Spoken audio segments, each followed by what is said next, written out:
Welcome to எம்லக்ஷ்மி maths. இன்றைக்கி நம்ம பார்க்க போகிறது 12th ஸ்டாண்டர்டோடைய creative or PTA problem complex நம்பர்ன்ற சாப்டர்லேருந்து ஒரு question. Find all the cube roots of √3 + i. அப்போ சொல்யூஷன் பார்ப்போமா? z is equal to cube ரூட்னு கேட்டிருக்கான். அப்போ இந்த வேல்யூ கொஸ்டினில் கொடுத்துருக்க வேல்யூவை கியூப் ரூட்டில் எழுதணும். What is cube root? Whole power 1/3. அப்போது z கியூப் என்னவாக இருக்கும்? √3 + i. ஏன் இப்படி எழுதுறான்னா இதை தான் நம்ம போலார் ஃபார்மில் மாற்ற போகிறோம். எப்போயுமே இந்த ஹோல் பவர் ஃப்ராக்ஷனில் இருந்ததுன்னா கியூப் ரூட் 4th பவர் இந்த மாதிரி இருந்தால் நம்ம என்ன பண்ண போகிறோம்? ஒரு 4 ஸ்டெப்ஸ் பண்ணுவோம். அந்த 4 ஸ்டெப்பில் ஃபஸ்ட்டு ஸ்டெப் வந்து change it to polar form. அதுக்காக இந்த 2 டேர்ம் மட்டும் எடுக்கிறேன். இதை எப்படி மாற்றுவோம்னா r × cos θ + i sin θன்னு மாற்றுவோம். அந்த டேர்மில் அங்கே r என்னன்னு கேட்டால் இது இங்கே இருக்கு இல்லையா, இந்த வேல்யூ இதோடைய sum of the squares of the coefficient. இப்போ இந்த டேர்முடைய கோஎஃபிஷியன்ட் √3 த ஹோல் ஸ்கொயர். இதோட கோஎஃபிஷியன்ட் 1, அப்போ 1 square. So it is √3 the whole square is 3, 1 square வந்து 1, அப்போ √4. அதோடைய ஆன்சர் 2. r வந்து 2. r கண்டுபிடிச்சதுக்கப்புறம் தீட்டா கண்டுபிடிக்கணும். தீட்டாவை நேரடியாக கண்டுபிடிக்க முடியாது, ஆல்ஃபா வச்சு தான் கண்டுபிடிப்போம். ஸோ ஆல்ஃபா வந்து என்னன்னு கேட்டால் tan inverse of modulus b/a. So negative இருந்தால் அது வராது. ஸோ tan இன்வர்ஸ் ஆஃப் bன்றது என்னம்மா? இது a, இது b. அப்போ a √3, b வந்து 1. b/a அதாவது 1/√3. that is equal to tan inverse of 1/√3. tan வந்து எங்கே 1/√3 வரும்? 30 டிகிரியில், அதாவது π/6ன்னு வரும். சரி, இது ஆல்ஃபா. அப்போ தீட்டா என்னது? தீட்டா எந்த குவாட்ரண்ட்டுன்னு அப்போ செக் பண்ணும். இது பாருங்கள், ப்ளஸ் ரெண்டும் பாசிட்டிவ்னா அது எந்த குவாட்ரண்ட்டில் வரும்? ரெண்டும் பாசிட்டிவ்னா, போத் பாசிட்டிவ்னா இது ஃபஸ்ட் குவாட்ரண்ட்டில் வரும். இதுவும் ஒய் ஆக்சிஸும் பாசிட்டிவ், எக்ஸ் ஆக்சிஸும் பாசிட்டிவ்னா ஃபஸ்ட் குவாட்ரண்ட்டில் வரும். ஃபஸ்ட் குவாட்ரண்ட்லனா நம்ம என்ன எழுதணும்? Theta is equal to alpha. இதுக்கு முந்தின கொஸ்டினில் இதெல்லாம் கிளியராக உங்களுக்கு எக்ஸ்பிளைன் பண்ணியிருக்கேன். ஸ்டெப்ஸ் ஆஃப் இந்த மாதிரி nth ரூட்டுக்கு என்ன ஸ்டெப்ஸு, இந்த இதையும் ஃபுல்லாக டேபிள் போட்டிருக்கேன். So theta equal to alpha. அப்போது இங்கே வர ஆல்ஃபா தான் என்னுடைய தீட்டாவும். So r2 theta π/6. புரிஞ்சுதாம்மா? அடுத்து இப்போ நான் வந்து இதை ரீப்ளேஸ் பண்ணுவோம்.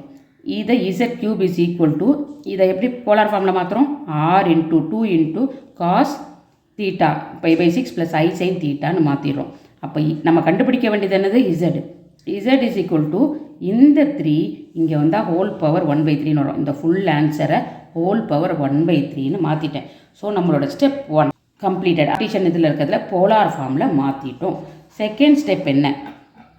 செகண்ட் ஸ்டெப் இந்த ஆங்கிள் கூட 2kπன்ற ஆங்கிளை ஆட் பண்ண போகிறோம். பாருங்கள். ஸோ இந்த 1/3 இதுக்கு தனியாக கொடுத்துருக்கேன். ஸோ ப்ராக்கெட்டை பிரிச்சுக்கலாம். 2 × 1/3 cos ஆஃப், இதுக்குள்ளே என்ன ஆட் பண்ண போகிறோம்? 2kπன்னு ஆட் பண்ண போகிறோம். 2kπ + π/6 + i sin 2kπ + π/6 whole power 1/3. இதை எல்சிஎம் எடுத்துருங்கம்மா. அப்போ என்ன வரும்? 12kπ + π/6. நல்லா கவனிங்க, இங்கேயும் அதே தான் இருக்குது. z is equal to 2 × 1/3. இதில் பையை காமனாக எடுத்துட்டா 12k + 1ன்னு இருக்கும். ஸோ 12k + 1 அந்த காமனாக எடுத்த பை இந்த கீழே இருக்க 6. ஸோ cos 12k + 1 × π/6ன்னு வரும். ப்ளஸ் i sin 12k + 1, அதாவது பையை காமனாக எடுத்துருக்கோம். ஸோ × π/6 இந்த கீழே இருக்க 6 வந்துருக்கு. Whole power 1/3.